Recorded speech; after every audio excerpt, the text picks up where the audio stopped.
All right, guys. Hey, thanks for checking out the 239 Life podcast. Got a special guest in here, Rene. It's Cabrera. Cabrera. Cabrera. Yep. Awesome, man. Awesome. Well, I appreciate you coming in and chatting absolutely. with us. Thanks for the invite. Absolutely, man. You got some things going on that's pretty interesting, and you've been a resident to the 239 probably whenever it was 941.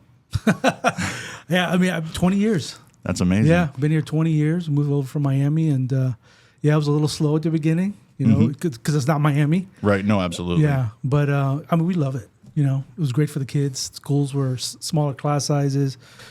Just great people. We met instantly, so we instantly connected and decided this is definitely the place we're gonna awesome stay. Were you coming over here to visit, or was it just a decision to come up and just move to the other side of the state?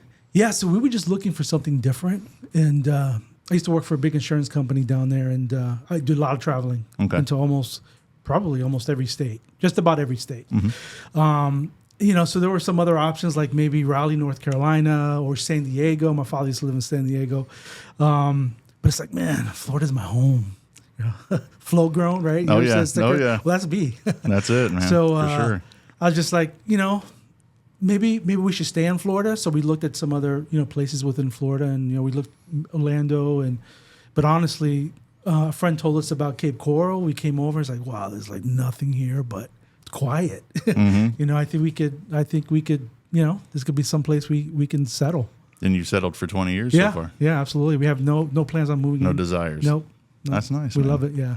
You go out and you travel though. I mean, I'm pretty sure you jump different states and check things out, or so when we moved down here and up here, we I landed a job with the city of Cape Coral. I was there for a little while, and then I worked for another company years later, and I did a lot of training.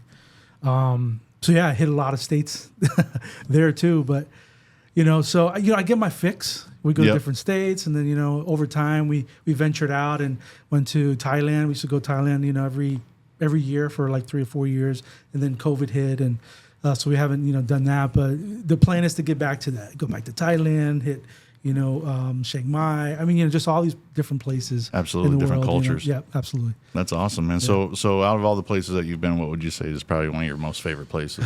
I would say Thailand. Yeah. Yeah. There's a place called Chiang Mai, which is in the mountains, and it's just beautiful. You could hike up the mountains. Have a bunch of Buddhist temples, which are absolutely beautiful. It's just a peaceful country, and not only that, the food is phenomenal. Really, I would have never thought, right? Because everything I've always heard about Thailand or seen has always been on TV. Okay, right. So it's never really the best. It's always like, all right, this is going on, or there's a bunch of drunk people on the beach or whatever. Young folks, right? And it just wasn't the case. So the first year we went, we were there for 2 weeks. We stayed in Bangkok, and we just explored. The malls are like 10 stories. Jeez. I mean, everything. You can imagine, they sell it. Again, the food was great. The only thing I had to get used to is how hot the food is. Really? Oh, spicy? Oh, yeah. Spicy hot? Yes. Okay. Incredibly hot. Spicy. So, yeah, I felt like I was burning a hole in my esophagus. Ooh. It was that hot. But it was good. You kind of get used to it after a few days. But I'd probably say that's my favorite place. Okay. And then in the States, I love San Diego. I love Philadelphia. I love New York. But I would say San Diego is probably second in the list in the world right now. Gotcha. Yeah. Okay. Yeah. That's interesting that, part of America would be the second spot. Yeah. It's interesting. Interesting to think. So, let's see here. So you've done you've been in software for a while, over 25 years in software. So how'd you get into doing that? Man, it was by accident. So originally I started going to school after I graduated. Started going to college. I wanted to be a physical therapist. So I did all my prerequisites and I was doing my volunteer hours. So I needed 120 volunteer hours in the hospital. So I worked, I was volunteering in a geriatrics unit. And, but my goal as a physical therapist, I wanted to work for the Miami Dolphins. Okay. Right. I'm thinking I'm going to wrap ankles, you know what I'm saying? Just work for the Dolphins. And during my volunteer, time at the hospital, what I realized is that those folks who were wrapping ankles through doctors. They're not physical therapists. Oh, yeah. So you go to college, you meet with the counselor, and they say, they basically tell you, this is what you need to do in order to do that. It just wasn't the case. Interesting. And it was just so depressing, man. Working with, the elderly, and they can't walk, or they urinate on themselves. And it was depressing. I was like, nah, so I dropped out of college. I said, I can't do this. And I got a job with the insurance company. I was there for 10 years and kind of worked my way up. And they had tuition reimbursement. I was like, well, if they're going to pay for it, I guess I'll go back. So I went back for network engineering. Okay. And didn't really like it. And I took some programming courses. Like, this is straight. I like this. It kind of makes you think. Yeah, absolutely. Okay. Because you're solving problems. Right. Right. And I kind of found that that's the way my brain thinks. Right. I'm always trying to solve a problem. So I just kind of stuck. And then I was graduated with my degree in MIS and got a job just really tinkering around with coding. I think it was Microsoft Access at the time, database, and then from there I just a lot of what I know has been self-taught. Because again, I went to college, graduated in MIS, which is more of like a general studies in IT. So a lot of the coding stuff I just learned on my own over the years. No kidding. Yep. And you just kind of kept flowing with it. Yeah, I kept flowing with it, man. It's like, there's something about when your mind is stuck on a problem. It's like, all right, it's, you look at it one way, but it's like, you just sit back and when your mind says, oh my God, there's another way of solving this problem. That just kind of like lit a fire in me, That's what kept you motivated. Absolutely. And even though over the years I've tried to get out of it because I've been doing it for so long now. You just go back to it pulls me back, right? Oh yeah, no. So, but I've been able to add things, that have been really, really cool to learn over the years. Like as far as like business, learning, business 101 skills, and kind of adding to, just my experience adding on every move I've made over the years. Absolutely, you're building. Yeah, absolutely. Just building on the foundation that you started with. Yeah, that's awesome. Absolutely. That's cool, man. So, I guess we kind of covered that part. So, talk to me about the entrepreneur, Rene. So what kind of got you kind of going into that? I know you've started a few businesses. Yep. You've bought a few businesses. Yep. What kind of how'd that ball get rolling for you? Yeah, so I would say for me, it really started when I was young, right? Before I even knew what the word entrepreneur meant. Excuse me. I said, man, I just kind of want to make my own money, and I don't know if I want to necessarily work at McDonald's, which I did work at McDonald's. Okay. But I just didn't know after I graduated, did I really want to work at McDonald's or just wherever. There's just places that all your friends work at growing up, and it's like I didn't want to do that. Right. So I remember one day I got a job and I was putting sprinkler systems in. I was digging trenches with the pick, and we went to we were at a customer site and their daughter was washing the car, and I remember her complaining, and I told the guy, her father's like, hey, I'll wash your car for $20. He's like, would you really? All right, come back on Saturday. So I went back on Saturday, washed his car for $20, and he paid me an extra like $40 to install speakers in his car, upgrade his speakers. And so, all of a sudden I'm, washing, 4 or 5 cars, on the weekends. So I think that was kind of like my first, dipping my toe into, kind of doing my own thing. Right. And then, over time, as I started learning, doing the networking in college, I picked up, I ended up getting ripped. So I bought let me back up. I won a computer in a raffle. Okay. And it was super slow. Like it was a no name, clone, super slow. And so I went to a convention at the Miami Beach Hall that sold computer parts. It's like, oh, cool, yeah. And I said, I remember mentioning it to this one guy. Saw it, he had a booth. It's like, yeah, my computer's super slow. What do I need to make it fast? It's like, well, you need this memory and this and that. I had no idea what he was talking about. And then he's, these new CD players are coming out. You should probably, add one of those too. And I did. So I ended up buying this stuff. It was like a couple $100. And I go back and I had no idea how to put it in. And, I couldn't go online to figure it out. Right. Because I wasn't even online at the time. And So I went to Barnes and Nobles, and there was a book, and I read a book, and I think I burned the memory. I don't even remember exactly what happened. So I ended up going to a guy who owned a store locally, and he's like, yeah, for $200, I'll upgrade the entire computer for you with some of the stuff that you bought that's still working. And he ended up ripping me off. So I go back like 2 weeks later, and the place is closed. Oh. So I was like, oh man. So you couldn't even get your computer. No, I couldn't. So, but interesting enough, one of his employees was there, and who had the key. So I go in. There were some other people in there as well. That day, I go back. I go to the store to pick it up, and he was like, "Yeah, just if it's your computer's there, get it, and whatever parts you need." It's like I found my computer. It was still closed, and I just picked up some random parts. I didn't really know what I was picking up. So I ended up like a couple weeks later. I ended up putting new memory in. I kind of figured it out. So I was like, "Oh man, I could totally do this for people." Well, there you go. I had no idea what I was doing, by the way. I thought it was fun. Well, and you knew. I mean, you had the the knowledge at least to know that you wanted to do something like that Absolutely. for people. And that's, to me, that's one of the hardest things is wanting to be able to do it, whether you know how to do it or not. Yeah, that's right. And it's just figuring it out. Like I said before about the coding stuff, is like just being able to figure out how to tackle a problem and resolve it. Like even if you don't resolve it, just the process of going through. Troubleshooting. So I said, well, I would love to do this for other people. I was able to find some customers. I don't remember who my first customer was, but I was able to find a few customers. I didn't know what I was doing, but they trusted me. People trust me. For whatever reason. That's key though, man. It is. Anything you do, It's funny because it wasn't like I knew what I was talking about.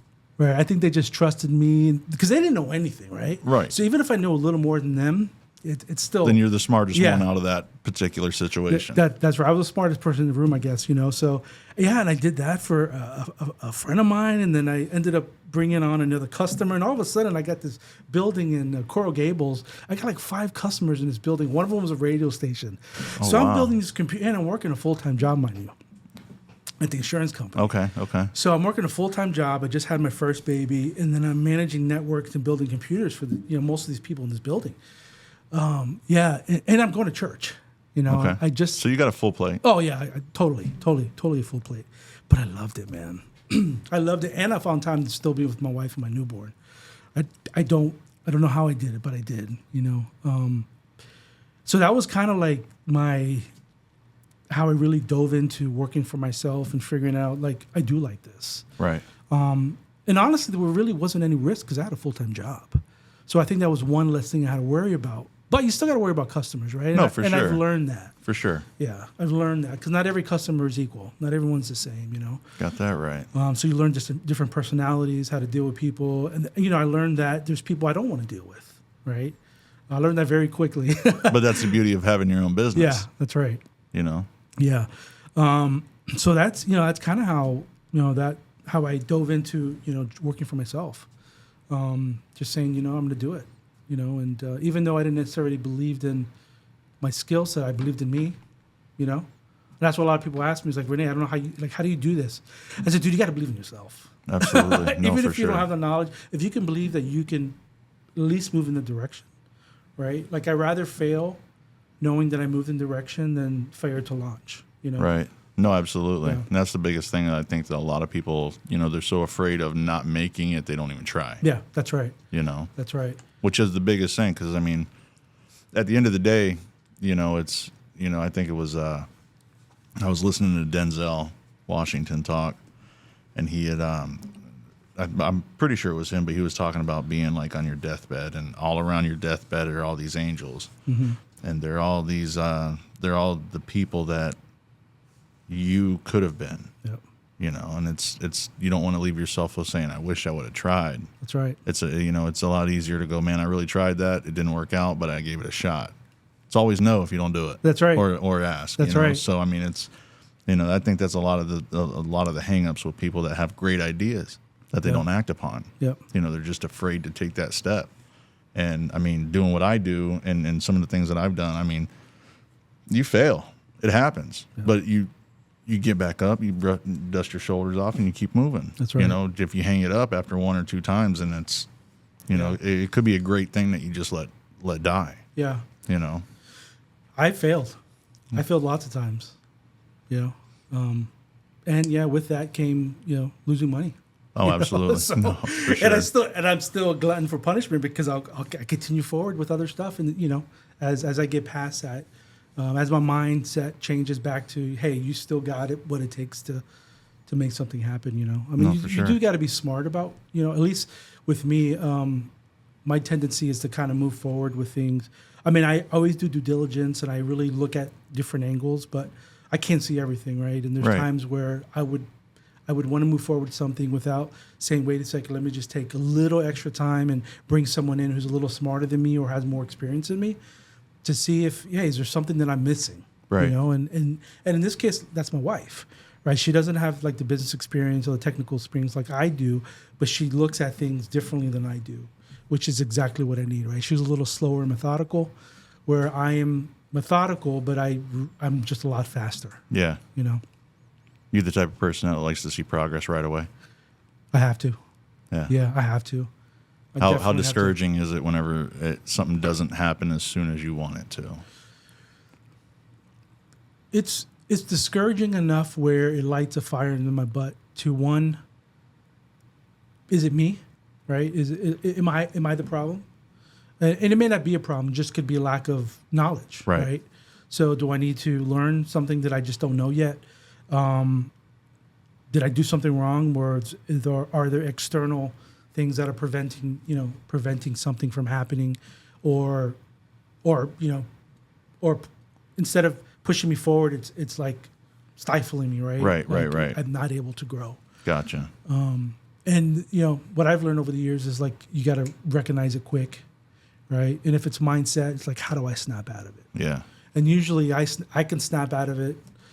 One, I pray, right? That doesn't always work when I for mindset, right? But at least gives me to say, hey, I recognize there's something going on. If it's me, show me. God, show me. And it's reaching out to people, right? Like knowing that there's people out there that are willing to give me advice, willing to look at things differently, or just slap me in the wrist and say, dude, what are you thinking? Yeah. That's a bad choice. Yeah. Whatever the case may be. But you might not know. You might not think it's a bad choice because again, in your mind, it's kind of like whenever you said you have your wife to kind of look at the other side of things. It's because she's not the technical. Yeah. And maybe she sees it from the consumer side in a way, or the end user of what it is. Yeah. So no, that's big. Key. I'm glad you said it. That's key, and that's what I've learned out of. If there's one thing I can take out of all the businesses I've done, is it's not what I think is going to work. It's what my customers are willing to buy and what they're interested in. For sure. And I can lose sight of that because I am technical. Right. No, it's very easy to do. I think sometimes thinking logically is not the right process. Thought process. Right? Sometimes you got to look at it differently and say, it may not be logical, but it's working. And this is what they're looking for, Yeah, there's a lot of things out there that people look at and go, I don't understand how that's working, but it's working. Well, maybe you're not supposed to understand. You're just supposed to keep going with it. That's right. That's right. And your customers will tell you. Your customers will tell you. They'll tell you absolutely. So on some of those businesses that you purchased, do you still have some of those or? So the first business I purchased was a technology training school, actually off of Metro. Okay. And the building's right over here across the street. I think Suncoast is there now. Okay. 4315 or something like that. I forgot the address. But yeah, so I bought a technical training school and we knew nothing about training. We knew nothing about schools. But, I knew that the school was profitable. And the reason why the owners were selling it is because the husband had terminal cancer. So not that I took advantage of the situation, but I knew that they needed to sell. So because of that, I was able to work out. The terms were kind of favorable. Probably more favorable if that wasn't the case on his end. But look, they wanted to get rid of it. I mean, they would have just closed shop. So my wife and I were able to kind of get that deal for a really good deal. They wanted a cash deal and kind of thinking through the process. I'm like, well, I can probably give them a small percentage down and maybe they can hold a note for me. And they said, yeah, let's do it. And I think I bought it for like $250. And this was in 2000. 2007. So I bought it for 200. I talked them down to 250. Gave them 50,000 down cash, and then they held the note for 5 year balloon. After 5 years, then the note's up. I could refinance it, but Right. and yeah, they went for it, and yeah, it was great because she stayed on and she helped with the books. She kind of he couldn't because he was sick, but she helped us walk through like what it's like to run a school. Gotcha. Teachers, students. I remember coming home to my wife and say, "Hey, I found this business for sale online. I want to talk to the owner." And she's like, "What? What kind of business is this?" It's a school. It's a training school. She's, "Oh my God, we know nothing about school." Matter of fact, I'm a college dropout, she said. And I said, well, "Yeah, even if you did finish, we still don't know how to run a school, but I'm interested. I just want to know. Right. Like, if anything, I just wanted to go through the process of buying a business." Right. And this was really my first experience with people selling businesses, right? Because I've always started from scratch. Okay. And what I started was very small. Wasn't anything big, right? I worked a full-time job. It was just manageable for me. It made extra money. I was able to buy furniture. So, you know what I mean? It was nothing big. Right. But this was definitely bigger. I mean, and we met with the business broker, and all of a sudden we're sitting at the closing table, and we bought it. Nice. And I worked at the city of Cape Coral. I worked at the city of Cape Coral for a year in the IT department when we first moved up. Gave my notice and said, "Let's do this." Nice. I don't even remember how much I was making at the city back in 2004 or 5, but 2005. So, we did it. Nice. And I mean, it was awakening for sure. I don't want to say it was hard. It was a little bit of a learning curve. When you're dealing with employees now, right? Because I'm sure it had a staff that came with it. Yeah. So we had one full-time staff, and all of our trainers were 1099 contractors. Okay. So we brought in contractors from really from all over the U.S. depending on what they taught. So quickly we moved in and we landed contracts with all the government agencies in the area. So from Naples to Port Charlotte, we did training with all the builders. Nice. The big builders in the area. One of our biggest customers was Chico's. Oh, wow. So okay. we were able to expand that and offer. So we got certified. We got certified as a Microsoft Certified Learning Center. Okay. Then an Adobe Certified Learning Center. So we taught all of the Adobe products. Nice. Graphic design, InDesign, all that stuff. All that stuff, and networking and programming, and then I also brought in a soft skills curriculum, right? How to manage people, things like that. I did them, Excel, Word, and all that good stuff. So, yeah, it worked out. It worked out really good. So our business, when we bought it, we were able to double the first year. Oh, wow. So our business was like this, going like this, and all of a sudden, boom, the crash. The housing crash. And, training it's a luxury, right? Yeah. It's not a must. Yeah. Yep. Now, training could help with. The argument is training does help with productivity, make people better at their job. Like no, for sure. Accountants better using Excel, but again, when you're going through a downturn that big, I mean, no one wants to pay for training. No, they're trying to cut all the corners they possibly can at the moment. So a lot of the big builders stopped. Some of the government agencies stopped. So we saw a huge decline in revenue, and then that was my first experience in learning how to pivot. Gotcha. Okay. Because I did hire a business coach, right? And the first thing he said, a couple I don't know, maybe a year after was, "Raise your prices." I'm like, "No, man, no one's gonna want to pay, because you work with corporations. You raise your prices by $100, they're probably not going to say anything." Yeah. So we did. I didn't raise it by 100, but I raised our classes by $50. Every class is different, right? Right. But we raised like Excel, Word by $50. No one said anything. So we were able to recoup some of that, maybe like 25%, because of just raising our prices. Right. And then I said, you know what? There's got to be other people out there. Not necessarily in our area, even though we're very localized, but there's got to be people up north willing to travel, south, or I'm talking about like Orlando or other places. In the state. Yeah, in the state. And so I actually became really good friends with someone because I brought in one of the things I did bring into the training company was a testing facility. So now we were doing proctoring tests. Okay. So we were a Prometric testing center. So that brought in a lot of income. We had 3 classrooms, a dedicated war room just to testing. So that probably, added another 25% of what we lost on top of, the money the additional income we were making by raising the prices. So, it helped. But I met someone in Utah she was awesome. So she was the one that was kind of getting, she hooked me up with a contract with TSA. Oh, wow. So the TSA would come in and do the pre-test, pre-screening before they hire them. So that was really nice. And then she hooked me up with someone with the Department of Education in Florida. And then a couple weeks later, we landed a contract with the Department of Education. Wow. Which is really nice. They thought we were this big training company, but we were just the small company out of Fort Myers, But we went in there and I was honest. I was like, this is what we can do. So yeah, all of a sudden we were able to, what we lost, we made up plus, because this contract was worth a lot of money. Right. And so I was sending my instructors to their locations all across Florida, which were, high schools and middle schools and elementary schools. So we were training all the teachers in Florida, the Adobe products, the Microsoft products.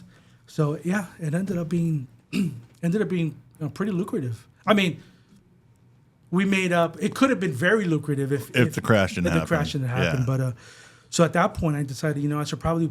I'm wondering what I can sell this for now that I'm back up, because I don't know what's going to happen. So yeah, I got a business broker, put the business on the market, and had a bunch of people interested. And a couple from South Africa actually saw the listing and they bought the business from me. Wow. From my wife and I. So a couple years later we sold. And what was really interesting is that the owner, he had passed away, the husband had passed away, but she's like, oh yeah, if you're willing to sell early within the 5 years, I'll actually discount the loan. So she discounted an extra $25,000 off the purchase price. Wow. So at the end of the day, there was more money in our pocket when we ended up selling, and we became really good friends with the new owners that bought the training company. So yeah, I mean, it was a great relationship, and got them into the United States, and so that was our first big deal. It's cool though, because you bought the business, the crash happened. When a lot of things could have happened, you could have just closed the doors. You could have sold it and took a loss. You expanded, adding more, which actually created a better outcome for you. Yep. Adding those testing centers and stuff like that. Some people would be like, "Oh, don't put no more money into the business." That's exactly what everyone said. But in turn, doing that actually helped in the long run. Yep. So that's one of those things that people look at. Like you said, a lot of people said it. How is that going to work out? Yeah. It sure did. It did. It did. It's not what I expected, because I didn't know what to expect. Right. Honestly, so I didn't really have any expectations on. Which is good. Yeah. But and I always tell people, I lean back. All my experiences really started as a software engineer, right? Troubleshooting. Yeah. And it's not just software; it's just my life. No, That's absolutely. how I think. So I've just become very familiar with my thought process, how I think, how I feel, because I do wear my emotions on my sleeve, right? So I take that into account when I'm analyzing something. Right. Is it more emotional, or is it more logical, or whatever the case may be? So I kind of take all that, and that's how I make my decisions. So yeah, after that we ended up. So I started a consulting company out of the school. Okay. Should we go into this one? Yeah, man. Yeah. So I started a consulting company. So we're doing technology consulting. And the reason why is because most of my customers were like, "Oh, do you have anybody that can do the work for us?" Because now that we have my people trained, I think they can at least start, but they have no time. Yeah. Right? Because you got one person doing 3 jobs. So we started consulting. So I didn't sell the consulting part. I sold just the school, and he didn't want to do the consulting anyways. So I was doing consulting for a while, and ended up going to work for one of the companies I did consulting for, and it was a software company. And I was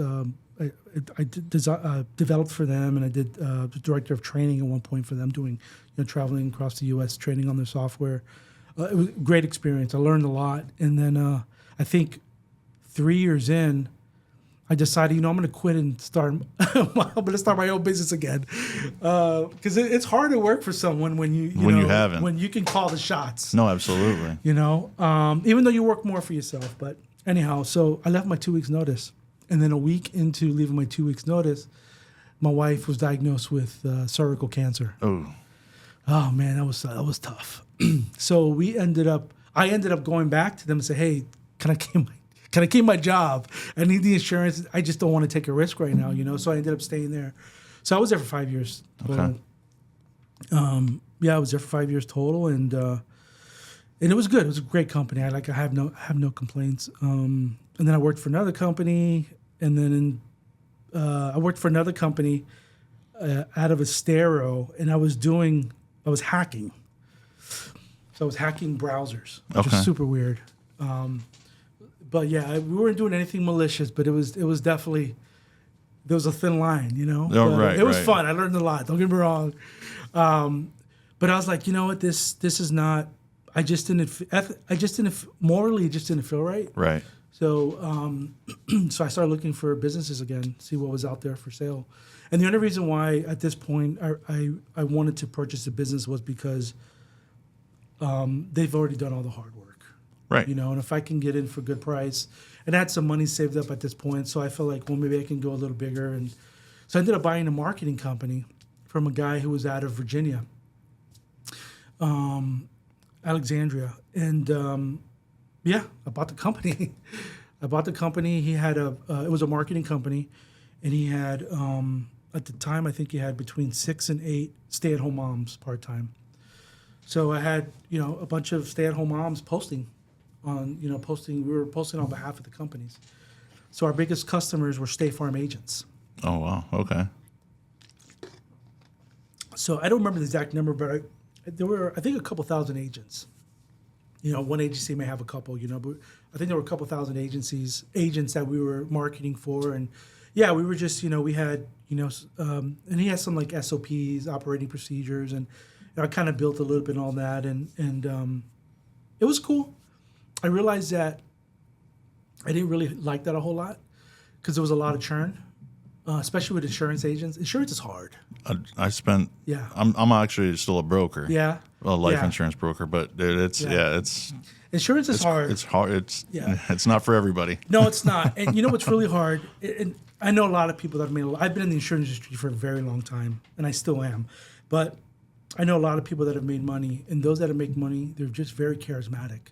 Whereas most of the people we're marketing for, they had no personality. Oh, yeah. They're just dry. I don't even know. Yeah. Well, it also goes back to what you said, people trust you. Yeah. Yeah. You got to have people trust you, and you can't be and that just dry wasn't them. Just wasn't them, So we bought that business. The business was going good. And again, it was one of those businesses that once we bought it, we made a few changes, and we just exponential growth. Nice. We brought in a bunch of insurance agents. We brought in a bunch of law firms. And law firms, man, the way law firms pay, and you won't hear from them for like 6 months. Wow. Because they're busy. They're in court or whatever they're doing. They're just busy. But then when you hear from them, it's like, 6 months worth of work, Oh, yeah. And then you don't hear from them another 6 months. And it wasn't bad. The money was better. Like if I had a choice between insurance agents and law firms, it'd be law firms. But we did that, and man, the growth was exponential. And I brought on a few other industries to kind of test out the waters with those, and then all of a sudden, man, the rug was just pulled out on the rest. And the reason why is because State Farm decided that their agents needed to go through their in-house marketing program. Oh. So they couldn't use like a third-party provider like myself. Yeah. So literally overnight, man, boom. Tanked. Oh. So when we talk about worst case scenario, that was worst case, dude. And I had over 100 and something thousand of my own money because I bought it was a cash deal, so it wasn't like I financed it or it was a cash deal. So so overnight we basically lost, and I just really had a few other agents that were independent, and then law firms. Yeah. And then one of my one of my gals, she ended. People still say gals. Sure. One of my employees, she ended up taking one of the law firms away. So that that was an extra nail in the coffin. But so yeah, worst case scenario. My wife and I were sitting there one day in our office at home because we worked from home, and she's like, "Hey, if and at this point, my wife's been kind of a stay-at-home mom, even though she worked in the businesses with us, but it was really like bookkeeping and stuff like you that. could do at the house. Yeah. Yeah, for sure. And she's really active with the girls, and then so she's like, hey, maybe I'll just go back to work. I'll go to work, and she did. So she went to work, and I kind of closed the business down. So that was like, I totally felt like a failure. Ah. I totally felt like a failure for sure. But that was out of your control, though. It was totally out of my control. You know? But at that point, you don't think about that. Because I was like, you know what? I already pivoted once. And having my wife go back to work, that's just not a pivot. That's a failure. If anything, I should go back. But she's like, no, close this down. We still have some customers. And, so she was okay with it. She was okay with it. But I always feel like, man, I'm dragging her into this because this is how I was built, not her. Right. Yeah. Though she wants to support me, and if she said no, I would never do any of this stuff. By the way. So yeah, she went to work and kind of closed it down. But during this process, I met a really cool young couple. They were about 15 years younger than me, and I was downtown Fort Myers at a conference. Downtown Fort Myers at a talk. And I met them, and we ended up having, I guess, drinks that night after that. And we became friends. So I hired them to do some work for me, like some web stuff. Because I did have, at one point, I didn't even talk about this, but I had a web design company. Okay. And I had a team of developers outside of the country that were doing the work for me because out of the consulting company. So I ended up hiring them. They did some work for me. I really liked what they did. They were local, easy to talk. And we got to hang out after I got to know them. And at that point, I had this idea. It's like, man, I gotta start something. I have all this knowledge about marketing, and now that I've been doing it, and I got to do something. So I approached them and said, man, I have this idea. Is this something you would be interested in doing with me? And they're like, oh yeah, absolutely, let's do it. Well, that was easy. All you had to do was ask. Really, there wasn't really no money that needed to be put in, right? We'll bootstrap this. It was all time, and yeah, so we started a company. It was called Jumpstart Go, and then we started something else. Well, I had already started it, but it was called Marketing for Insurance Agents. So we created a Facebook group. I created before. I didn't do anything with it. So they came in. We started this company, Jumpstart Go, and we started from scratch all over again. So we took a Facebook group from 0 to 30 something thousand agents. Wow. I don't even know where it's at now. I got to see where it's at now. It was over 30-some thousand agents. And yeah, and over the years, we've generated millions of dollars. I stepped back, I want to say maybe 5 years ago. I don't even remember. So I still owe 10% of the company, and we're still really good friends, but I don't work in the company at all. So all the growth that they've experienced has been them. It's totally been them.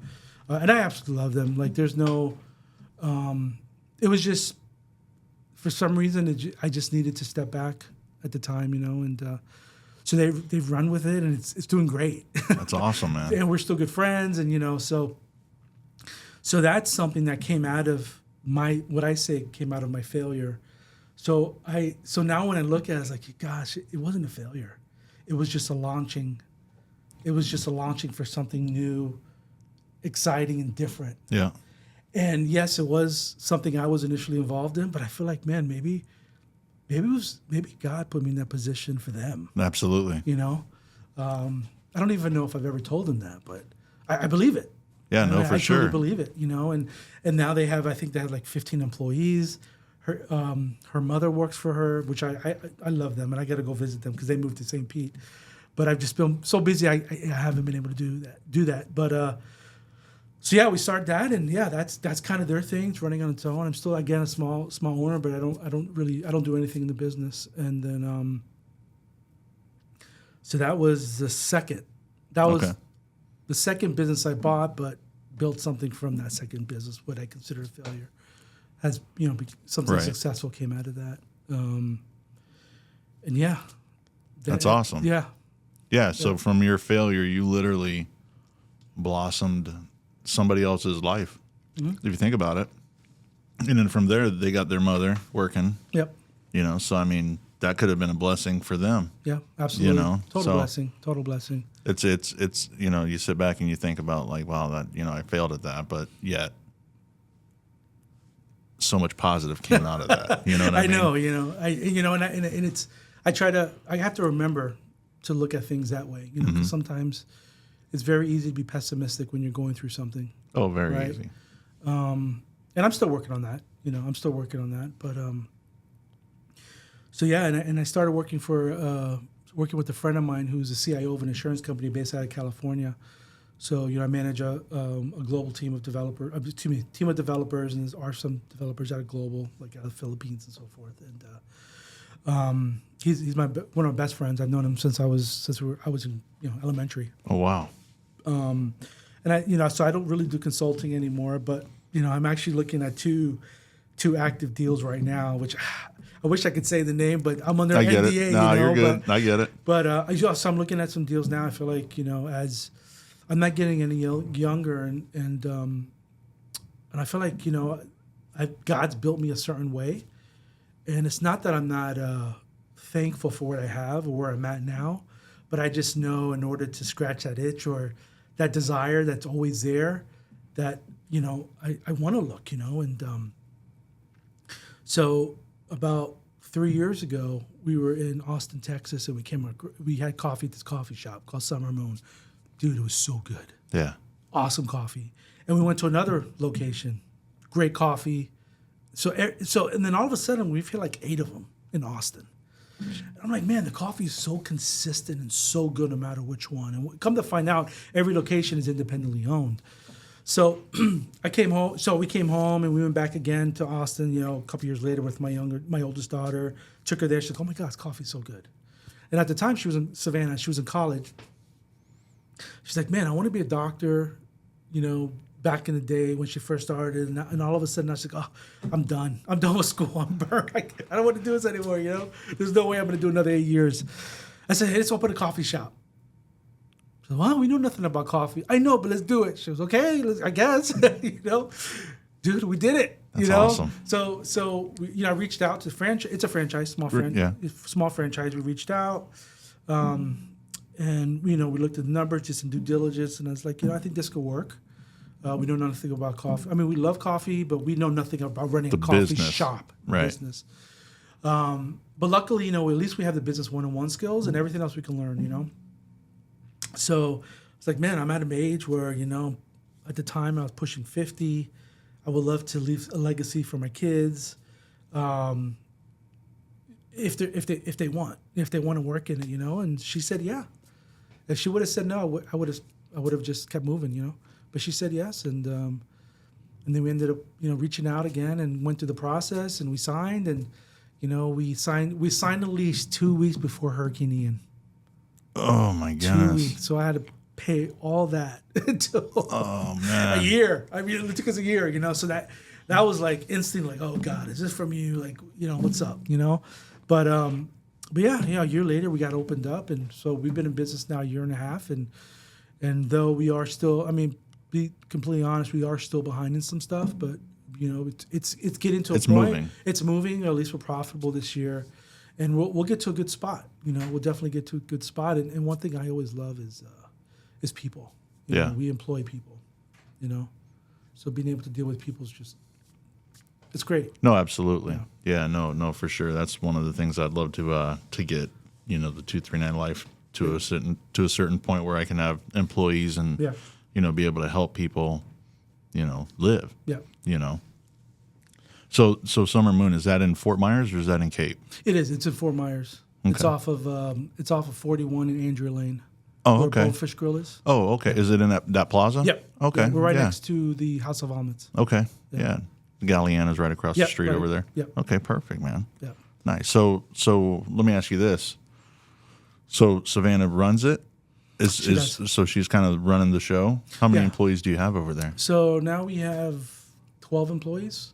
We originally started, we had 20 something because we needed a ramp up period, and we had a lot of people from in school that were leaving. Right. So we have 12 good employees right now. Okay. So Savannah runs the day to day, really the front of the house, and I handle the back of the house. So I handle payroll, HR issues, things like that. So if somebody needs to get fired, that's me. Gotcha. So you're the man. Not that she can't do it, but I have a way more experience with that. Yeah, no doubt. But again, as one thing I've learned is that when you have your team, you have to allow your team to focus on what they're really good at. Right. Because if they don't, then you could be getting rid of someone that's really good, but just they're not in the right position. Yeah, that's right. What do they say? The wrong seat in the bus. Yeah. No, absolutely. So she does really good. She does ordering. She's very good with customers and staff. And then again, I handle everything else. And my wife is kind of a little bit of both. Gotcha. Yeah. So let me ask you this: how is it with the family aspect of working and owning a business with family? It could be tough at times or challenging at times. Not so much for my daughter and I, but I think more for my wife and I. And it's not that she's hard to work with or I'm hard to work with. It's just we're two different people. Right. Right. And I just was just mentioning earlier a minute ago is that she's really good at certain things and I'm really good at certain things. So if I'm asking her to do something she's not comfortable doing, then that's going to be an issue. Right. Right. Like for example, my wife is not a salesperson. Right. I would never ask her to go to a networking group. Right. Because she's an introvert. Gotcha. I'm the total opposite. Yeah. As I've gotten older, I've become a little more of an introvert, but I am the total, I am the total opposite. So, realizing that, I have to remember that, I have to remember to listen and watch, how she interacts with certain things, and it's the same with me. So I won't never ask her to do something that I know that she's uncomfortable doing, she doesn't like doing. So we've gotten to learn that over the years. Working in owning the school was our first test. Our first test. And Yeah. she loves numbers. She loves books. Well, guess what? She handled all that. Yeah. And I handled everything else. And that was okay. I was totally okay with that because she would leave early, hang out with the kids. I just needed to know, do we have the money to spend? or do I need to hold back, right? And it just, that worked. And it's the same thing with the school. So my wife actually works full-time at the church. Oh, okay. Yeah, she's an admin for Pastor Brandon. Okay. Youth pastor. So we'll work on the weekends. We'll be in the shop, slinging coffee, and then I'll be there in the weekend. Sometimes in the weekdays working in the back, and my daughter works the weekdays. But yeah, we just know what this is your role. This is your role. This is my role, and we try to do the best. And we do reach out to each other because again, a lot of us we see things differently. Mm-hmm. So we just make sure before we make a decision that we're kind of getting together and say, hey, what do you think? Is this a good idea? Is it a bad idea? Yeah, talk it out. Talk it out. Absolutely. Nice. That's awesome, man. So, covered that. Okay, yeah. So let me ask you this. What would you say would be the most rewarding thing about working with family? Seeing them grow. Yeah, seeing them grow, especially my daughter. I mean, people see her. She's a singer. Yeah, she is one heck of a singer, man. Yeah, thank you. We got to start it early. Wow. But she's a singer, but she's an introvert. So when people see her singing, it's like, oh my God, they want to talk to her, but she's a total introvert. That's crazy though, because it watching her sing and perform is like you wouldn't think that. No, but she's that's her. I mean, that's her. But at the coffee shop, it's changed. Like she's kind of come out of her shell. Yeah. Right. So she's dealing with people. She's dealing with customers. She's, she's just dealing with all business. All kinds business. Yeah. Personalities and things like that. That's right. And she didn't have business 101 skills. She was 20. She was 24 when we started the business. She was 20. So I actually hired her to work for me as my personal assistant 2 years before. So she worked from home. She still wasn't surrounded by people. You know? But she helped me with my consulting business. So, but it wasn't until we got into the coffee shop, and now we're dealing with contractors and the city. Can you call the city for me? Or employees. Now she's doing interviews on her own. So she's kind of come into her own, and Right. she's awesome. She's absolutely awesome. She love it? She loves it. Nice. She's a tender heart, and I'm an easy boss, man. Like if you're doing what you have to do, I'm easy. Yeah. You know, I've always rolled that way. I've had other employees where I pay a lot of money to, and I really get hard on them because they're prima donnas. Those are the hard ones. Those software engineers, man, they're hard. They're hard. They really are. But no, but she's really coming to her own. She's good with people. She knows how to word things. She has tact. You know, and people see that. You know, customers see it. Employees see it. You know, we may not pay as much as other places, but people want to work there. You know, because It's not always about the money. Yeah, man. it's not. You know? That's what we teach our staff. Say, hey, can't pay you a lot, but you're gonna love working here. you're gonna love working. And Yeah. you know, because of what we brought to the coffee shop, dude, they get paid. I mean, some of these people getting $25 an hour with tips, right? And it goes back to, you know, looking people in their face. Oh, absolutely. Calling them by their name instead of just like throwing the coffee on the bar. Oh yeah. You know, hand it to them. You know what I'm saying? Hand it to them. Look at them and hand it. It goes a long way. So, you know, that's kind of the things that she's learned, and she's been kind of instilling that into our team. Nice. You know? That's awesome, man. Yeah. That's awesome. So of course we do go to the same church. So let me ask you this, because I've seen you up there, you know, tickling the ivories and stuff like that. So how long have you been in kind of musically inclined? You mentioned that you got Savannah started pretty early in singing, so Yeah. I would assume that maybe you kind of had the music thing for a while. Yeah, so I've always loved music. I started off as a singer, singing in the shower, singing at home, singing in choir. I think I joined choir because there was this really pretty girl in high school. It's typically how that starts. Because I would I played sports. That's all I did. You know, I was like, oh, but I'm gonna go choir, man. And I ended up dating the girl actually. Score. Yeah, but Paid off. Yeah, but So and then I guess I started going to church. I forgot what age I was, but I was a teenager in high school. I started going to church, and then I remember seeing my wife. I didn't play music at the time, but I saw her singing. It's like, oh man, that is a woman. I would have married that woman. And she's a few years older than me, whatever. But you know what? 32 years later, we're still together. That's awesome, You know? man. Congrats. Yeah, we just hit 27 years married. Congrats, man. Yeah, thanks. And so she started singing, and then I started playing piano. This was in Miami, and then once our girls started getting older, we bring them to practice with us, and they just always been around it, you know, playing and practicing at home. And we moved to Cape Coral, and you know, I said I will never play music again in church because a lot of prima donnas, musicians. Mm-hmm. But I ended up, you know, Cape Christian. That was the first church we visited. We've been there ever since. But I started playing there, and then you know the girls they're just constantly around the music and home and practicing, and that's how, you know, they got involved. And so and then we enrolled them in a program at the church they started when Savannah was in, I think, middle school. And it was really good because they kind of kicked off like singing on stage, or some places call altars, but playing and singing and playing guitar, and it just kind of built up from there. And it got to a point where it's like we didn't have to. We've never forced anything, but no, but I know it is. I know exactly. She what had you a mean. desire to do it, right? Yeah, because she saw the love for what we had, and then she just kind of became in love with it herself. Excuse me, and and she's been doing it kind of ever since. And she was a little timid at the beginning because, again, she was very. I'm sure she was an introvert, but she's kind of coming to her own.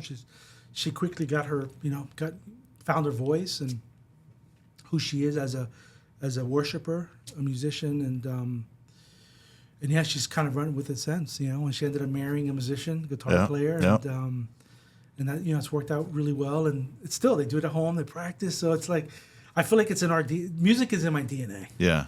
Like, and I took 3 years off. I took 3 years off, and I just started 2 weeks ago, I think, or 3 weeks ago. I started playing again. I played because I've been busy, right? There Yeah. wasn't any rhyme or reason to stopping other than I've just been super busy. Yeah. I had a lot going on because I was working. I was the chairman of the board at church. I was playing music. I had the business. I was consulting. It was just too much. So you had a full calendar. I did. So I was got off the board last year, and then I started security. I'm gonna do the security team, and then it's like, oh, maybe I'll do music again. Now that I have a little more time, and the business is kind of like is running on its own. So just getting involved again, man. I feel like there's seasons where highly involved, and there's seasons where I was wondering, like, God, am I putting you off? Yeah. Am I putting other stuff before you? But I feel like God has told me no, that's not the case. Yeah. But sometimes you just got to rest, man. Yeah. No, absolutely. You definitely just got to rest. And what I do for the coffee shop is, I feel like I'm not doing it for me. I do feel like I'm doing it for my daughter, right? Something that she could buy me out later. Yeah. Well, you're setting up a path for her too. Absolutely, man. And I feel like that's just been my life. I could have, I've made money, I've lost money, and I've never been driven about money, but it's been about the problem solving and the Right. conquering and doing something that no one else thought I could do. Or even sometimes me. Sometimes I don't think I can do it. So I think that's what kind of gets me. That drive. That drive, and we're going to leaving to Houston tomorrow to look at a business. With Oh, okay. My wife was like, "What are you doing?" Houston's or Texas is a spot for businesses, huh? She's like, "What are you doing?" Yeah, I mean, something that we could potentially bring down here, but I don't know, and I'm looking at something else. So I always tell myself I keep myself on my toes, not that I do it on purpose, but I feel like again that's who you are. Yeah. And I've come to terms with that, and but I do want people to know, or you to know, that I could be happy no matter what. Yeah. I am always happy. Even when I get knocked down, I lose money or relationships. Yeah, it's a short period of time. I think it's okay to grieve and whatever, and then you just get back on the horse and Well, it builds up character, it builds yeah. up your skin. That's right. It's again, those sometimes some of those failures or losses, they sometimes the ground's got to be burnt and everything's got to be taken away for a new life to come up. So right. it's unfortunately a lot of people, whenever that stuff happens, they sit and they think about it, which is the worst thing that they could do. Is sit there and dwell on it and not try to think of the road to get out of that and to keep moving on and moving forward. That's right. So let me ask you this: if somebody were to come to you today and say, Rene, I want to start a business, and I don't even know what I want to start, but I just want to start a business, what would be probably one of the things that you would tell them? I'd like good advice or something like that. That's a great question. I guess the very first thing I would say is, do you believe in yourself? Do you believe you can do it? Most people would say yes, but from my experience, most people, they fail before even launching. Yeah. Or failure to launch, right? But if you believe in yourself, I think you can do anything, even if it fails. But just knowing that there's an experience that comes out of that, whether good or bad. Yeah. And I guess that would be the biggest thing.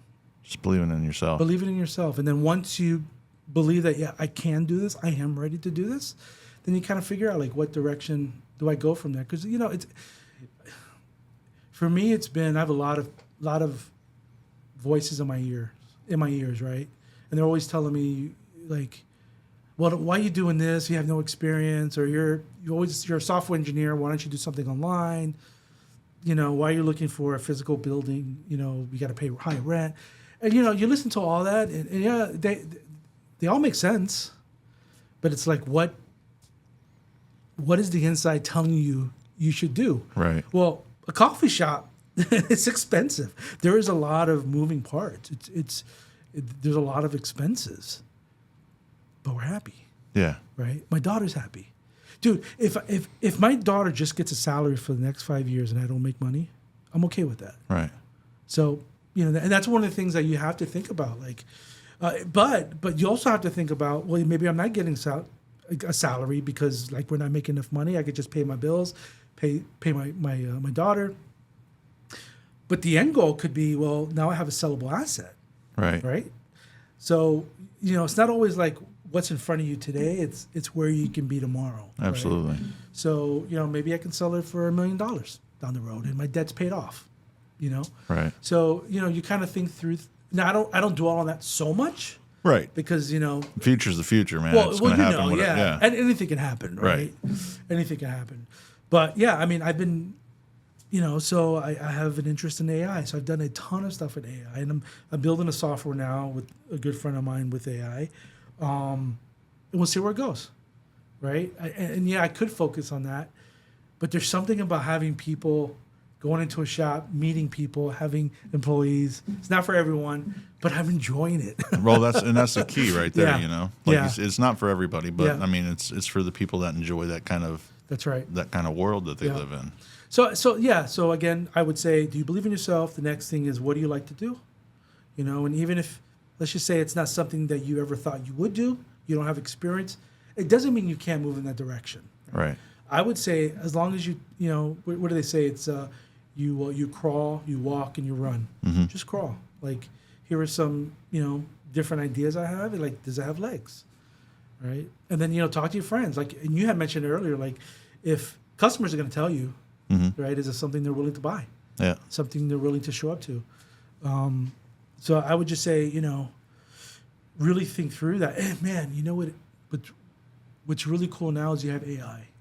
You could brain dump ideas into AI and what are your pros? I used to do a list, right? I would have my pros and my cons, and I still do to some extent today. I do it more in AI, and I would literally just write it down, like bam, bam, bam, bam. I like having employees. I like people. Bam, bam, bam. On the con side, I hate paying payroll every week. I hate paying workman's comp. But if the pros weigh more, if there's more pros and cons, then at least kind of look kind of move in that direction. No, absolutely. And do you want to start from scratch? Do you want to buy something? My experience, I'd rather buy. Doesn't mean you can't start from scratch. So I had a talk a couple weeks ago with someone. He's like, dude, I don't understand, like, but you have money. I said, dude, all my money's tied up. These new deals I'm looking at, there's a way to negotiate where you don't have to put any money down. Yeah. Some sellers may go for it and some may not. But you had said it, and you said this earlier too, like, if you don't do it, then it's always going to be a no. If you don't ask, it's going to be That's no. right. And if you don't try, it's just never going to happen. That's right. I would rather try 10 times and 2 things stick. Yeah. Than not try at all and nothing sticks. Yeah, that's right. And then that's where people get into some bad headspace, and then they start thinking, oh, it's me. And it's like, well, it's slightly you. You just got to get over the fact of you got to beat yourself. Yeah. To make that move. Yeah. Yeah. Because the mind is a powerful thing. Dude, absolutely. Absolutely. It'll make you break you. That's right. Yeah. And it's good to surround yourself with people that have, I've learned early on, because I always felt like I had to be the smartest person in the room. And maybe it's because I've had like OCD and stuff and a bunch of other stuff I've had growing up and challenges I've gone through. I used to stutter. So I always thought like, man, I'm like, people probably look at me and I'm dumb. This little Puerto Rican boy from Miami. So I don't know. I don't know what they're thinking, but I'm thinking that, right? Right. You're always thinking what somebody else is thinking. And yeah, man. So it's like, it wasn't, and then also like, I've realized that, no, I don't have to be the smartest person in the room. I don't have to use big words. I don't have to speak eloquently. I just got to be me. Just got to be you and, have people trust you. That's right. That's it, That's right. That's right. People ask me, it's like, dude, you play piano so well. I said, man, if you only knew, I hit so many wrong notes every Sunday I play. Well, I never hear it. No, you don't hear it, but I do. You know what I'm saying? I'm just sitting there thinking about it. So, look, don't be the smartest. Don't ever be the smartest person in the room. No, I mean, sometimes you're going to be, but like I always say that to people, it's like, man, take criticism. Like, absolutely. Other people have experiences. Even if you have more experiences, there could be one thing they say that, bam. That's it. That's it. That's one of the biggest things is I personally, I never want to be the smartest person in the room. I'm pretty sure I will never be. but it's even if I was in a situation that, okay, if I am the smartest person in the room, what can I teach everybody in this room that they don't already know? Yeah. So at least be, a guiding light for them and not, be pompous about it. Yeah. That's right. And there's always something to learn. Somebody might have went through the same experience that you did and had a completely different outcome. Yeah. And you could, like you said, one thing, they say it, and even hearing the same thing from two different people can make you go like, wow. That's right. You might say, well, he don't know what he's talking about, but you hear it from this guy and it's like, oh, wait a minute. I heard that differently. Yeah. It's the same thing, but you just heard it differently. That's right. Yeah. And then that's one of the things is you can't discredit that kind of information. You can't. And listen to I listen to my wife because what you just said. She'll say something and she's like, wait a second, he told you this, but I told you this. I go, honey, no, you're absolutely right. I heard it differently. The way he said it, I don't know, but I just got it. Maybe it's because you're my wife and like I don't know, but but you're absolutely right. Yeah. You're absolutely right. Just hearing the same thing from different people, it does something. It triggers a different spot in your mind or something to make you think differently about it. Yeah. So let me ask you this. So you are obviously active in church. Mm-hmm. You went to church. You started going to church when you were younger. How would you say that faith has helped you shape your business life? I would say my business life is centered around my faith. Okay. I don't know I don't know where I would be without my faith. And I say that because growing up, like I wasn't like the kid that always heard like you can do it, right? Yeah. You know what I mean? Yeah. And I guess it depends on who am I. Like I don't want to say anything in case somebody, you know what I mean? Like, but that wasn't me. Yeah. Like, No, I got you. That wasn't me. So when I came to faith early, it was instrumental in the direction that ultimately led me here, because I truly felt like, God, you got me. Like you truly got me, and you get me. Not only do you got me, but you get me. You get how I think, my hang-ups, like stuff like that, and I always go to God. So God, like this is what I'm thinking. I don't know if I'm right. Like I don't even know. Like I don't even know how to say this. There were times where I'm like, God, like talk to me. But you have to be very specific, because I don't even know if I know what your voice sounds like. Yeah. And it's not that I'm listening for some auditory. Right. Somebody on a megaphone or something. But just show me the signs, and I felt like God was showing me the signs. He's always been showing me the signs and talking to me. It's just I just wasn't listening, or I was listening. I was looking for something that was really more confirmation of what I wanted to do, and it wasn't until I just really learned how to wait on God, and He's just giving me the signs. I mean, He closes doors, He's opened doors, doors that I never thought would be open, and He closed doors that I thought would never be closed. So over the years, I've learned to recognize that, what's really interesting is my wife has too, because we're two separate people. Of course. Like our faiths are two different levels,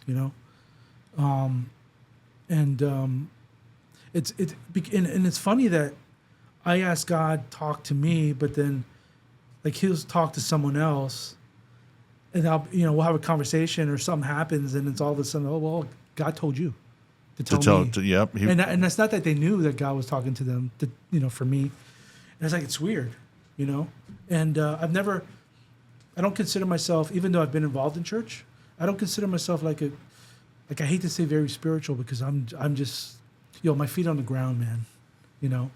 I don't, like I struggle with stuff, I'm not saying anything bad, but I struggle with stuff, and I don't mind telling people like whatever it is, God has put me in situations, I was, all of a sudden I'm riding a motorcycle, and then I'm a chaplain for a local riding club. And, and they were one of the MC clubs houses. You know what I'm saying? We're at church. Yeah. And I'm like, what am I doing here? You know, and I'm on the board. I'm the chairman of the board at church. Yeah. What are people going to think if they see me?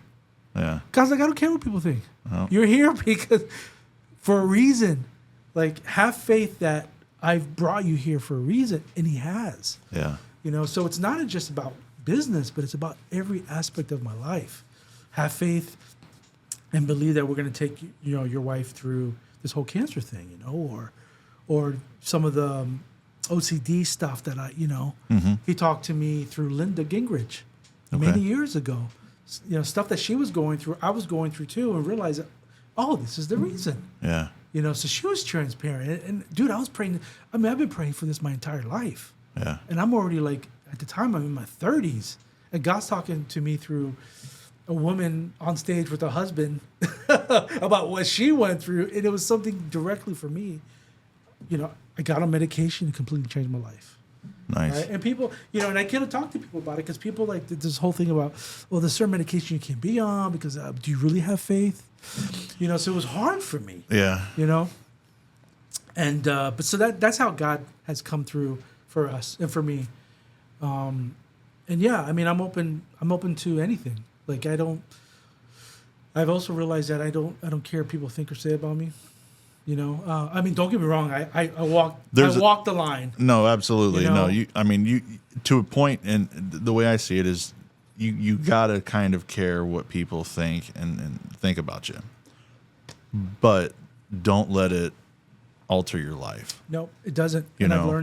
I've learned that if I want to have a drink and then no one's ever complained. Don't get me wrong, but I came from a church that was like this. You know, in Miami, I want to have a drink in Bonefish Grill, and I see somebody from church. I don't care. Yeah. And most of them drink too. Don't get me wrong. Right. But you know, it's just all these little hang-ups, man. These things that are just, I've learned that they're just non-essential to my faith and to keeping me at a place where God doesn't want me to be. Right. God wants me to enjoy life, have fun, and not worry about things that just aren't important. You know, worrying about the status quo, keeping up with the Joneses, or you know, any of that stuff. Right. And let me ask you, so not thinking about like keeping up with the Joneses, as the saying goes, is would you say that not focusing on the money aspect of being a business owner and focusing more on basically everything else other than the money has helped you grow in business? Absolutely. Because I know there's a lot of people out there that I want to start a business because I want to make a lot of money. Yeah. Which to me is kind of one of the things that's one of the reasons why you shouldn't get into business. Yeah. Because there's a tinge of greed in that. Mm-hmm. You know. So would you say, you know, that's helped you grow in business and kind of help, you know, catapult other people? You know, you sell the business to somebody and then you see their lives changing. Yeah. You know. Yeah, money. I like money. Everybody does. I like money. We need to make money. I want great things, but and I've learned this. It's not that it wasn't something that I experienced, because I did experience it early on. I've learned that if I do something for money, it never works out the way I want, because I got to make more. I have to make more. And then I focus on the money-making aspect of the business. Like, how can I make more money, instead of telling my baristas, hand somebody a cup, call their name, smile. Because that's what really gets going to bring in the money. No, absolutely. Right? Because that's what brings more people in. And ultimately, you're going to make more money. Whereas, you know, initially with the school, it's like, oh my God, I gotta make money. I gotta do this. I gotta do this. I was like, oh my God, it just wasn't working, man. Interesting. It just wasn't working. And then we just put things into place that weren't. Yeah, I mean, ultimately it does. The goal is to make money, but if you could put things in place that doesn't focus so much on the money, but maybe the customer service, maybe adding, you know, have you ever heard of a loss leader? Maybe adding something that's a loss leader just to bring people in. Right, yeah. So there's so many other things you could think about when it comes to business and growing your business, instead of focusing on, oh man, I only made $14,000 this week, and last week I made $18,000. Right. We got to raise the prices somewhere, or something like that. But maybe it is. Maybe it's just, you know, training your staff to do a better job, or training your staff that, hey, when you buy, hey, here's a coffee. Oh, by the way, would you like a pastry with that? Right. Right. Just offering a little something. Just little things like that, and it will. I mean, it will. Like we and when I say the pastry and the thing, because once we did that and our baristas just started getting better on that, like we automatically see an increase in revenue. Yeah. And instead of like having to run a business by cutting expenses all the time, you want to do that. You want to be lean. Yeah. But focus on the stuff that's going to bring the people in and want to spend more money. And you'll get there. I hope that makes sense. No, absolutely. Yeah. No, absolutely. Because, I mean, you're not focusing on the money. You're focusing on the customer experience. Yeah. Which will lead to the money. That's right. So, unfortunately, people put we didn't make as much as we did last week. Let's start charging an extra 50 cents per cup or something like that. That's right. And then what you're going to do is you might see a slight increase, but over the long run, you're going to see a downfall because people are going to be like, oh, now you're just raising the prices up. We're not going to go there no more. And your customer service sucks. Exactly. You hit the nail on the head. It's exactly what it is. You turn that around and you got, the baristas saying, yes, ma'am, no, or hi, sir, how's your day? Or just that little conversation. That's going to improve that customer experience, which then they're going to leave and say, oh, man, you got to check this place out. They're so friendly. They got great coffee, just all this other stuff. Yep. And that's it. Dude, because there's a ton of coffee shops locally. Right. It's insane. Yeah, it's like breweries now. Yeah, I know, a ton of them. But you gotta differentiate yourself. I mean, you can have a great product, but if you have great people, oh, dude, there's me personally. If I haven't been to Summer Moon, but I'm definitely going to be checking it out. I'm kind of a Dunkin' Donuts guy, and you got the Starbucks people. I think Starbucks tastes like crap. I do not like their coffee. They're more expensive. Mm-hmm. And it's just, I don't know, you know. Yeah. It's all about, the interaction with the people there too. And I know that they write the name on and call the names and everything like that, but it's just, I don't know.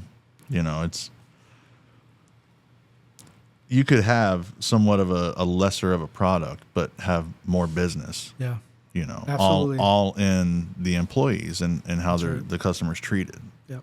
And then like we were talking, you put your energy into making the employees better, money's going to follow. That's right. That's awesome. So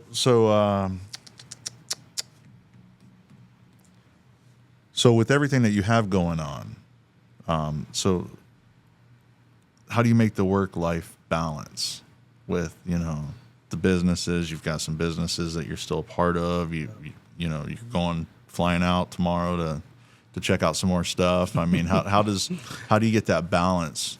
And I'm sure it's nothing that you found overnight. No, I didn't. It's hard. Yeah, it's hard, but it's me now. It's me now. I can say I'm balanced at this moment because of some of the stuff I took off my plate a couple years ago. Yeah. When I stopped playing and stopped doing a lot of things about 3 years ago, because it's valleys, right?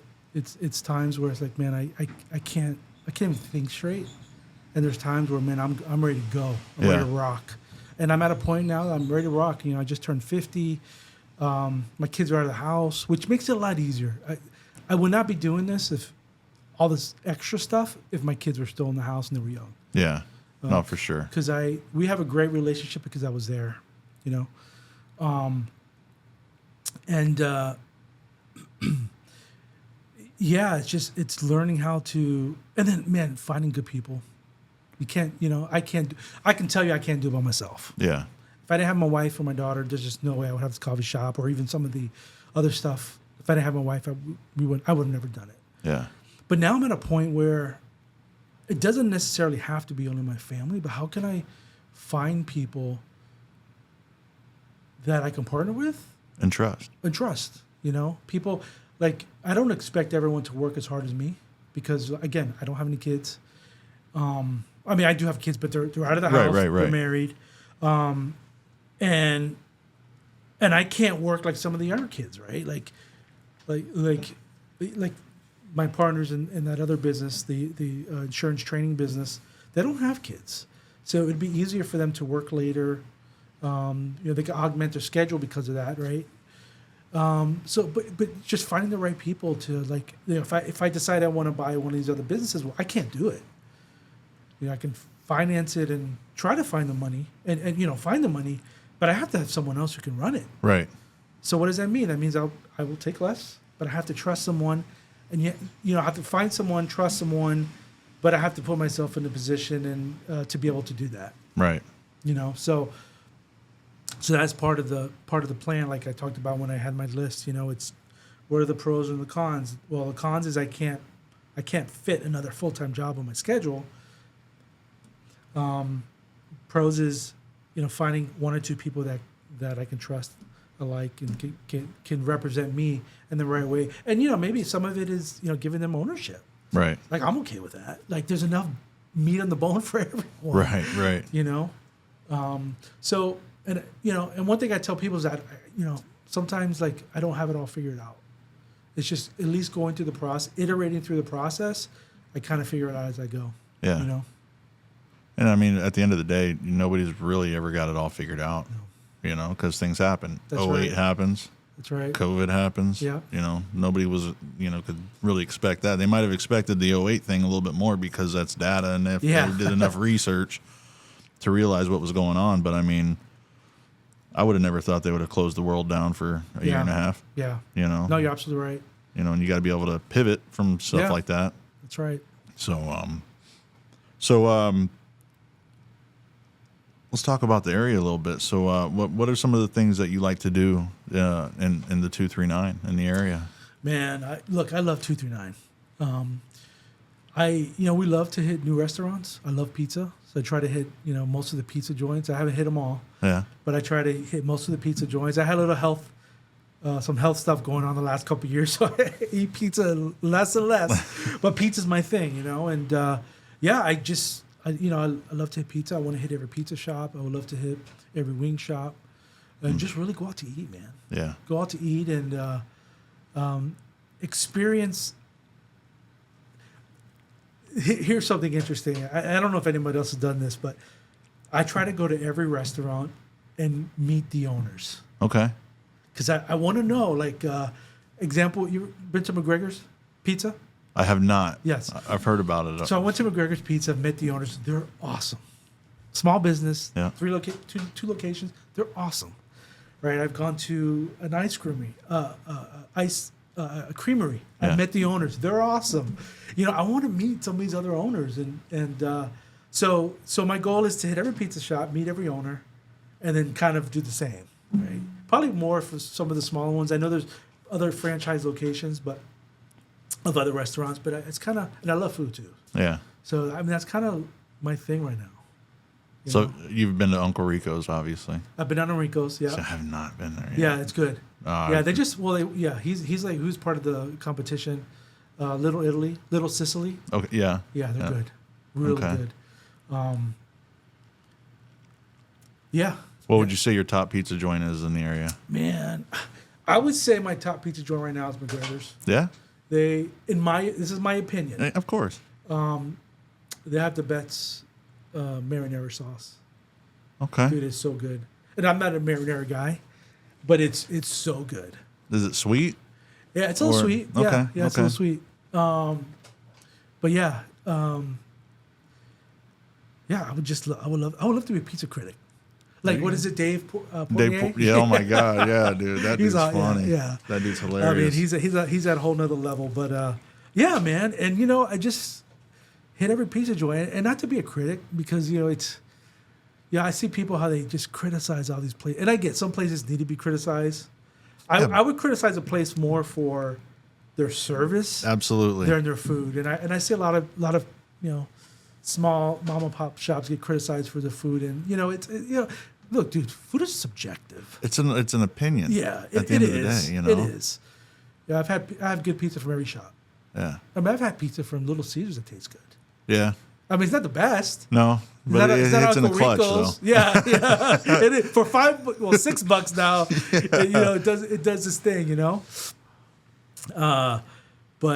yeah, I mean, restaurants my thing, man. My wife and I, it's funny because we've been, we go out a lot. Yeah. I think we go out more than our kids do. Probably more than any I don't know, and even their friends.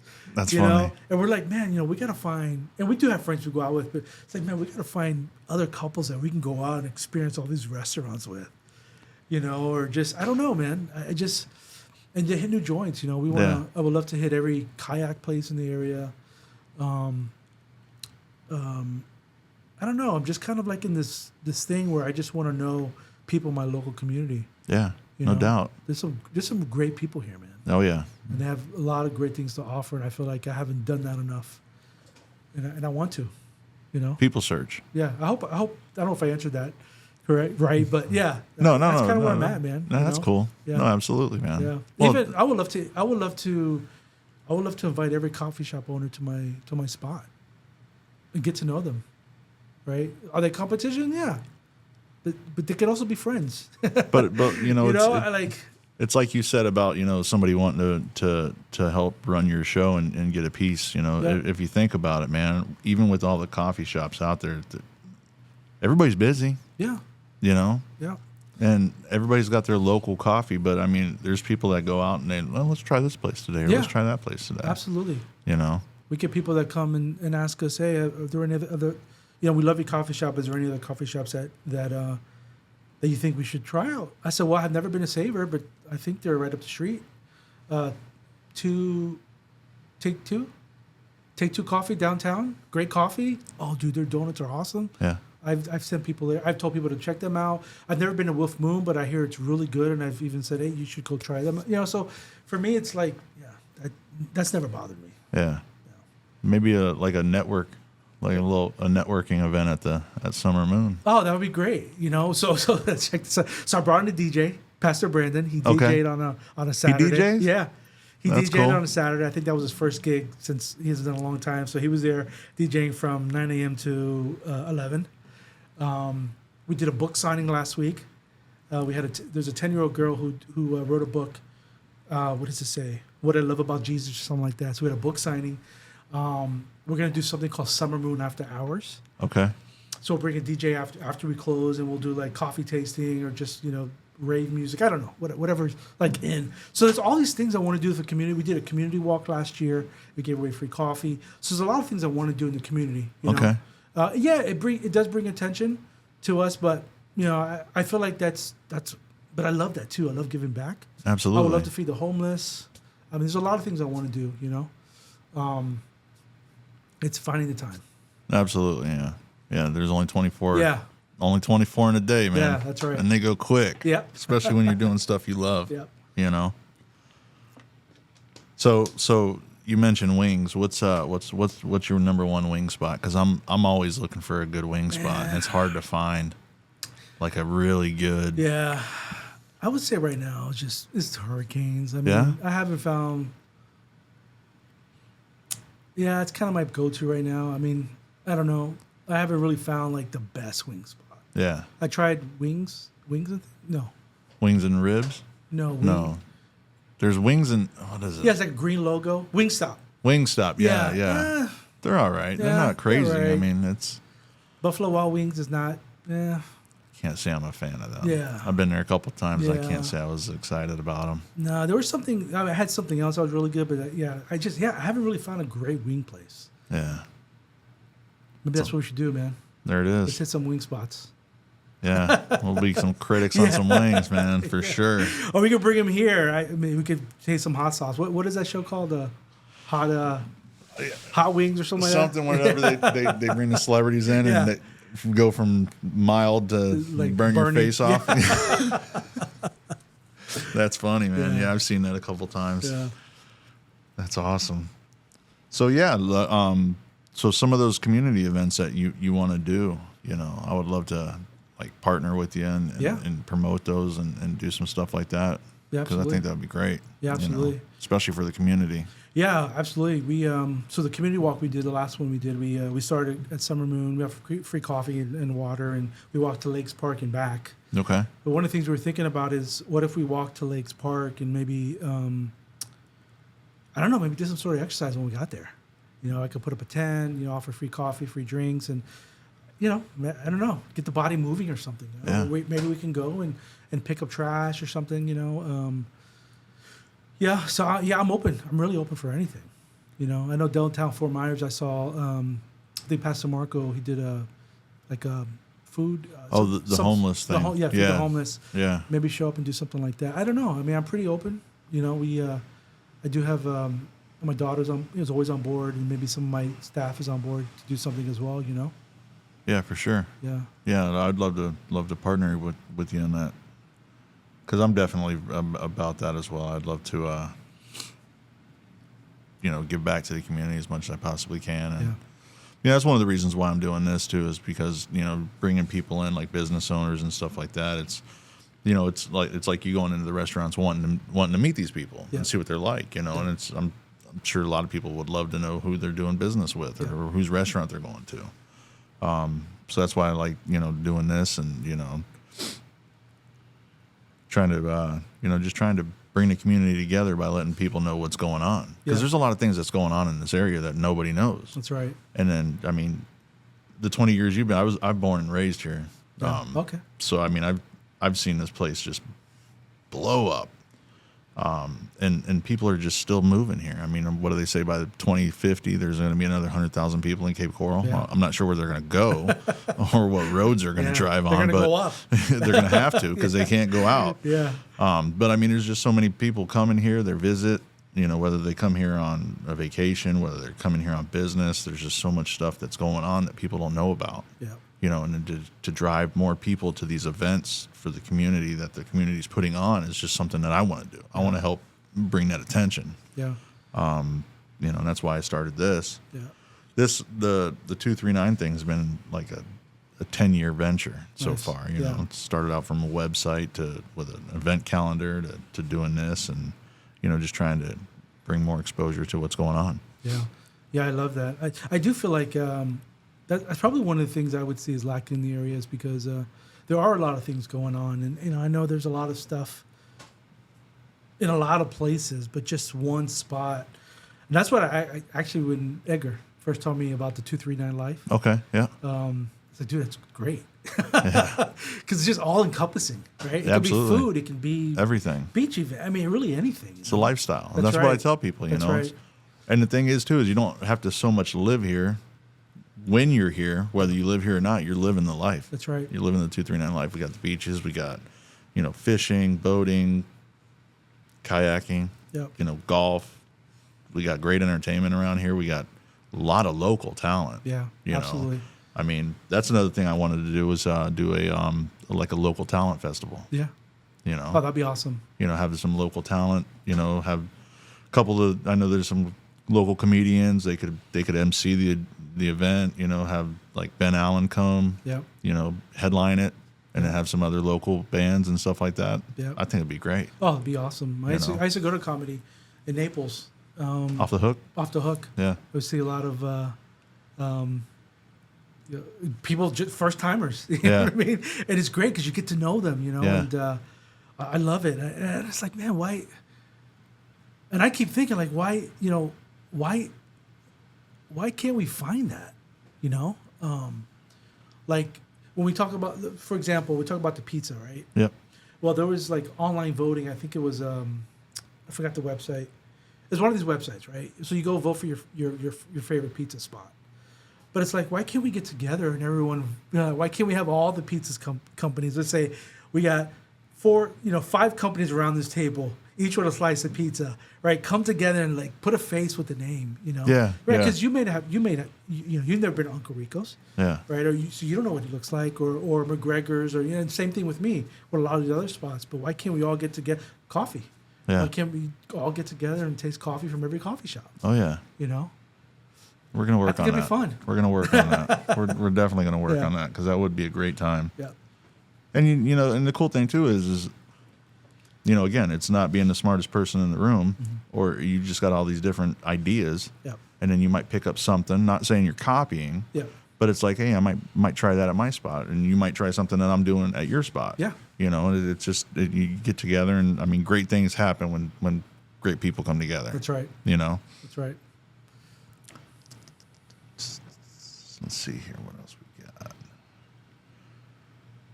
It's funny. I got all this stuff written down, and it always gets covered through other conversations. I've been there. So then, well, let me ask you this. So where do you see yourself in, the next 10 years? That's a great question. So the next 10 years, I'll be 60. Hopefully with some grandbabies. There you go. Okay. Yeah, I still see myself Highly motivated? highly motivated. Yeah, I do. I've been really thinking about a goal, a plan this year. Like the goal, like I would love multiple businesses. That was originally the goal with the coffee shop, is to have maybe, I don't know, 4 or 5 and 6, 8 years or something like that. Same summer moon, or just Yeah. different? Okay. Yeah, Okay. yeah, same room. 'Cause I love the coffee. Right. I love what the company's about. But I'm open to exploring other businesses as well. It doesn't necessarily have to be the same business. But in order to do that, I just have to have good people around me. Right. So the goal is to just meet really good people that I'm willing to work with. And then, and kind of see like what could be accumulated in the next 10 years, not necessarily anything that's going to I'm not itching to be a billionaire Right. at all, but I am interested I'm interested in employing people, taking care of families, Yes. Not that I'm, handing anything out, because they'll have to work for it. No, but you're giving them the opportunity. You're Giving the you're, opportunity, you know, yeah. letting them take that Yeah. that step on their own. That's right. Like I never had the opportunity. My parents weren't my parents grew up in an era where you worked for a company for 30 years, and there's Same. nothing wrong with that. Right? No, there's no, definitely absolutely. nothing wrong with that. I'm built differently, and I wish I had someone who could have gave me a little more advice at the beginning,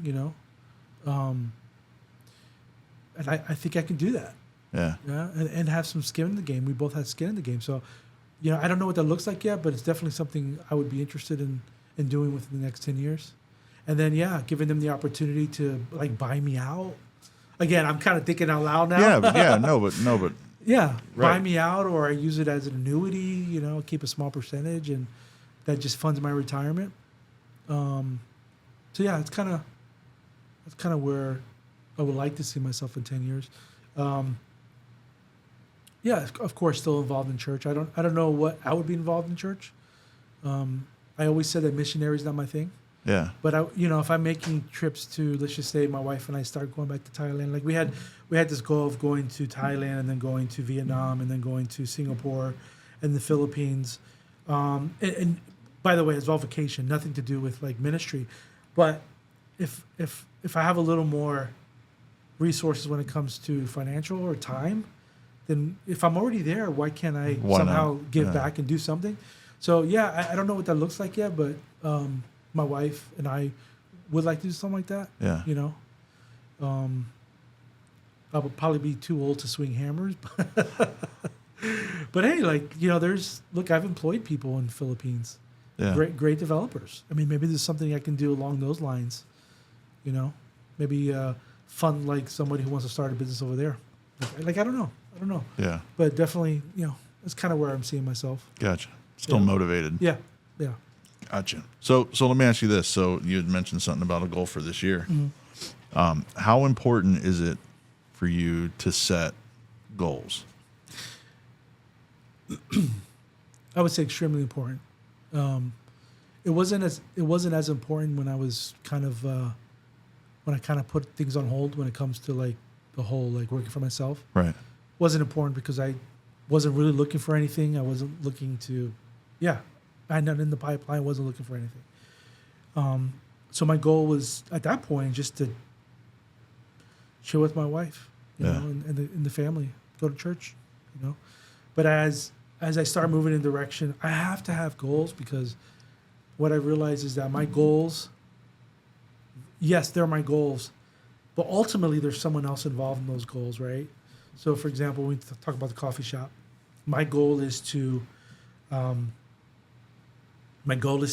grow it, sell X amount of cups, right? And in order to do that, like I have to have my staff involved. Right. So now it's like I have my overall goal at a high level, but then I have to kind of set goals for the team, and and they need to buy in, right? I gotta convince them why it's important. Right, your tips go. I mean, we get some people that make $500-$600 a week in tips, Jeez. but without a goal, like they're just Right. showing up and pouring coffee. Right. So, but yeah, ultimately, I have to have goals are super important. I have realized that for the goal to work for me, it has to be more high level. And as I start going down this road, then I can start breaking them down.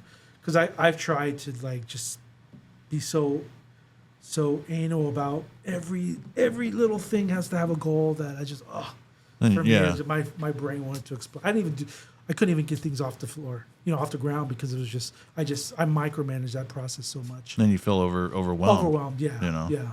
So overall, high level goal, break it down as I slowly move forward. Nice. And then allow other people to speak into that, right? Like, okay, here's the overall goal. Like, what do you think the goal should be in order to achieve this? That ultimately rolls up. Helps you set those smaller goals Yeah. to achieve the main goal. Yeah. Gotcha. Hold yourself accountable. That's right. And then, learning that, the goals are made to change.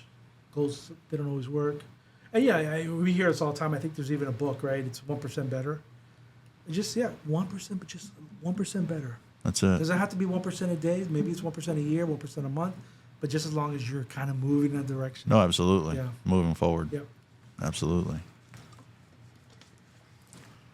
So let me ask you this. How would you, success is different, obviously, the more people you ask, like, what does success mean to you? But from when you were younger to now, what is your definition of success? Getting off my butt, moving forward, because it's so different, right? Like, someone would look at me in the coffee shop right now. It's like, well, you're not making what you thought you would make, or you're not making what you should, so you're not really successful, right? But I'm employing people. My daughter has a job. I'm paying my bills. In my book, I'm successful. Right. Well, right. Right? Yeah. No, absolutely. Yeah. And that's why, Yeah. like, what do you define, Yeah. your success as? Yeah, just get off my butt and move forward. Yeah, because success. Yeah, I used to think, and it's probably because of my parents. Like, my grandfather worked at the post office, for 50 years. So he had money in the bank. So that was a successful career. Right. And my parents, same way. But for me, it's different. I mean, it's a different time. So success for me is moving forward, and sometimes, it's just just moving forward, man, pushing the ball down the road, And there's also to me, there's also different levels of success. Like, I can say, well, I was able to successfully purchase my first business, right? Yeah. And then I was successfully able to pivot. Yeah. And things change. Yeah. I was successfully able to sell my business. So it's always it's a moving target. Yeah. But what's consistent? It's always been consistent. Is like getting the ball rolling. Right. It's my first success. Yeah. It's interesting because you had mentioned that your parents, that they didn't have like the entrepreneurial spirit. Yeah.